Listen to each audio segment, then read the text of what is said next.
Dilahirkan di Cattolica, Italia pada 20 Januari 1987. Anak itu bernama Marco Simoncelli. Dia dibesarkan di kota Cariano, Italia. Ketika berusia 7 tahun, di saat anak-anak seusianya masih main mobil-mobilan dan robot mainan, Marco Simoncelli sudah duduk di atas sepeda kecilnya dengan mata berbinar dan penuh tekad. Dari caranya mengendarai sepeda kecil itu, ayahnya Paolo Simoncelli menangkap sesuatu yang berbeda dalam diri anaknya.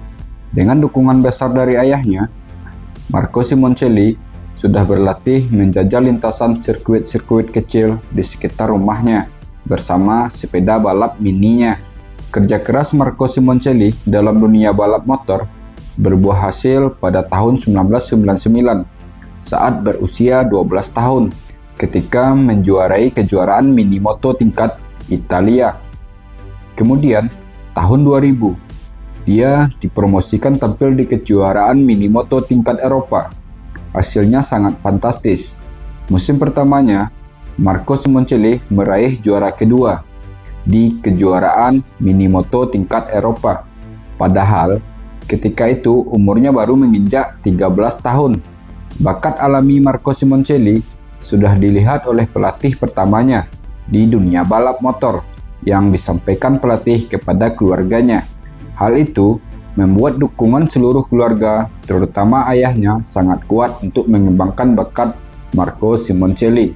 Di usia muda belia, ketika berumur 14 tahun, Marco Simoncelli sudah tampil di ajang moto 125cc tingkat Italia dan berhasil menjadi juara pertama di kejuaraan itu pada kompetisi debutnya di tahun 2001.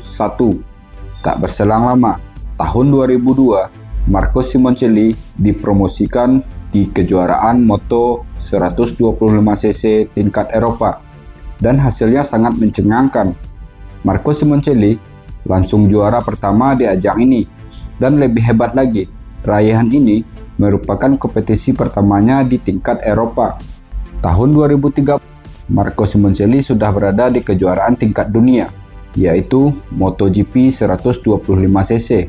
Tidak mudah baginya menaklukkan kejuaraan tingkat dunia ini, di mana pembalap-pembalap hebat di seluruh planet bumi bertempur di sini. Selama 3 musim di MotoGP 125cc, akhirnya kebintangan Marco Simoncelli bersinar terang. Gaya balap agresif dan flamboyan serta cenderung nekat membuat para pesaingnya terpana.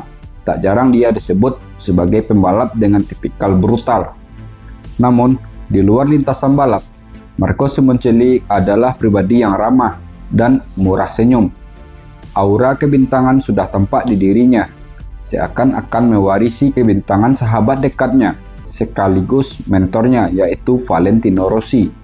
Di titik ini, Marco Simoncelli mulai membranding dirinya. Dengan ciri khas rambut gondrongnya, Marco Simoncelli mulai dilihat dunia. Nomor 5 sudah diidentikan dengan dirinya.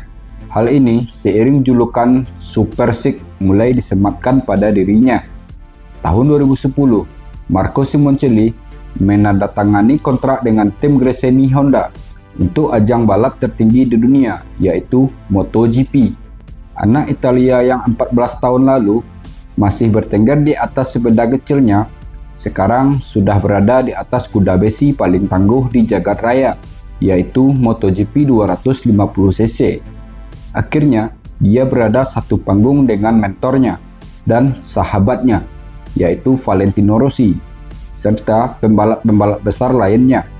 Musim debutnya di ajang MotoGP tahun 2010, Marco Simoncelli bertengger di peringkat 8 klasemen akhir, sesuatu yang mencengangkan untuk seorang pembalap debutan. Tak sedikit media melabeli Marco Simoncelli sebagai the next Valentino Rossi. Penampilan agresif di atas lintasan, gaya nyentrik dengan rambut orange gondrongnya, dan penampilan yang ramah kepada penggemar. Tak sulit baginya menjadi bintang dengan semua atribut yang dimilikinya. Bahkan, julukan Super Sikh semakin dikenal dan semakin melekat pada dirinya dari penggemar MotoGP.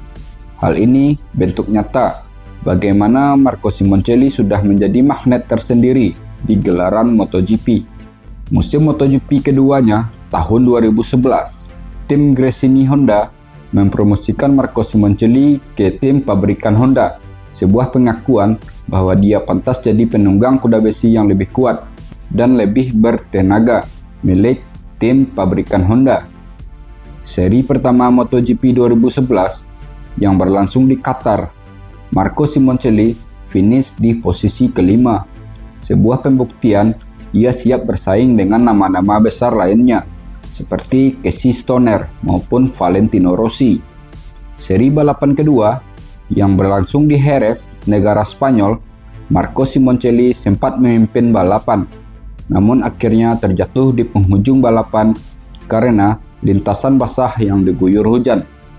Podium pertamanya di ajang kelas MotoGP diraih di sirkuit Brno, Republik Ceko, ketika finish di posisi ketiga.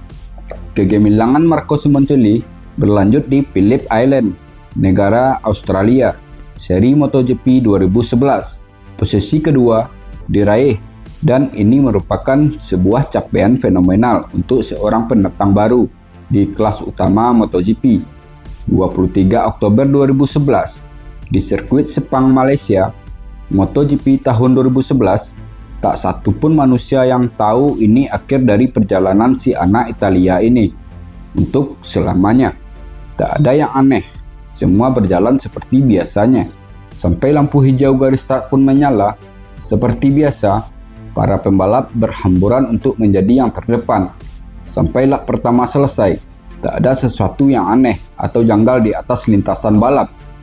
Akhirnya, pada lap kedua, di tikungan 11, terjadi kecelakaan tragis pada diri Marco Simoncelli. Tubuhnya yang terjatuh dan mulai terlepas dari motornya dihantam dua kali oleh motor yang ada di belakangnya, yaitu motor Valentino Rossi dan motor Colin Edwards. Hantaman motor Valentino Rossi membuat helmnya terlepas dari kepalanya dan hantaman motor Colin Edwards menghajar tubuhnya yang sudah tak berpelindung lagi. Motor Valentino Rossi pun terguling keluar lintasan, sedangkan motor Colin Edwards keluar dari lintasan walau tidak terjatuh. Terlihat di pinggir lintasan, Valentino Rossi terpincang-pincang berjalan, dan tampak di tengah lintasan tubuh Marco Simoncelli terdiam, tergeletak, tak berdaya di tengah-tengah aspal lintasan. Di sepanjang lintasan sirkuit, bendera merah langsung berkibar, pertanda balapan dihentikan. Bunyi helikopter menggelegar lalu lalang, membuat suasana makin mencekam. Di pedok tim Ducati, terlihat Valentino Rossi terdiam dan terpaku, seakan tak percaya yang dia tabrak tadi adalah tubuh sahabatnya, sekaligus muridnya sendiri. Tubuh Marco Simoncelli dibawa ke bagian medis dalam keadaan tak sadarkan diri. Suasana hening menantikan hasil medis. Beberapa waktu, suasana sirkuit terasa mencekam dan sangat hening menunggu laporan resmi dari tim medis. Akhirnya, pukul 16.56 waktu Malaysia, tim medis mengumumkan bahwa Marco Simoncelli dinyatakan meninggal dunia. Pembalap berusia 24 tahun ini telah pergi untuk selamanya. Berita ini tersebar sangat cepat ke seluruh pelosok dunia. Jutaan penggemar MotoGP di seluruh dunia dihinggapi kesedihan yang mendalam. Di negara Italia, tanah kelahiran Marco Simoncelli, diselimuti duka kehilangan. Bahkan, Federasi Sepak Bola Italia menginstruksikan 1 menit hening di setiap pertandingan Liga Italia Serie A ketika itu, sebagai penghormatan untuk putra bangsa yang telah membawa harum nama Italia di kancah internasional. Akhirnya, seluruh pembalap yang tampil di Sepang, Malaysia memberikan penghormatan terakhir kepada Marco Simoncelli. Kesedihan dan air mata tak terbendung lagi. Tangisan pecah di tengah-tengah yang hadir di upacara penghormatan terakhir itu untuk seorang calon mega bintang yang telah berhenti bersinar. Malam harinya, jenazah Marco Simoncelli diterbangkan ke tanah kelahirannya, Italia.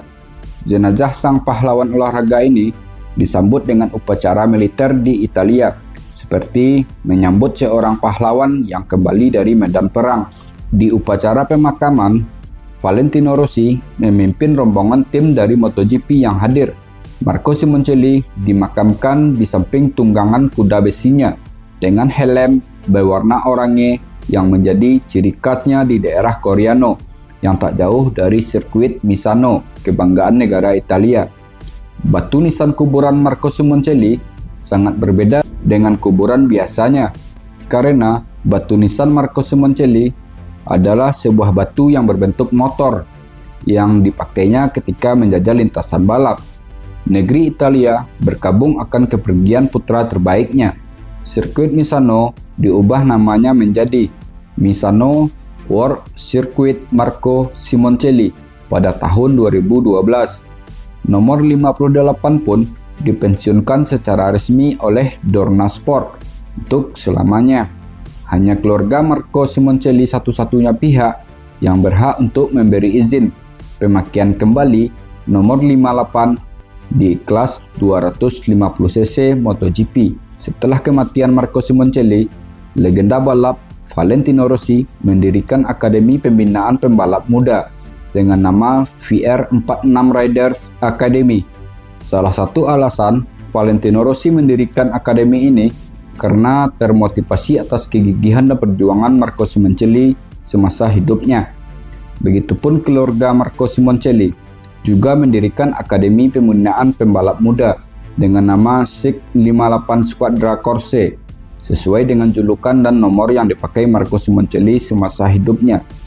Itulah Marco Simoncelli yang menginspirasi.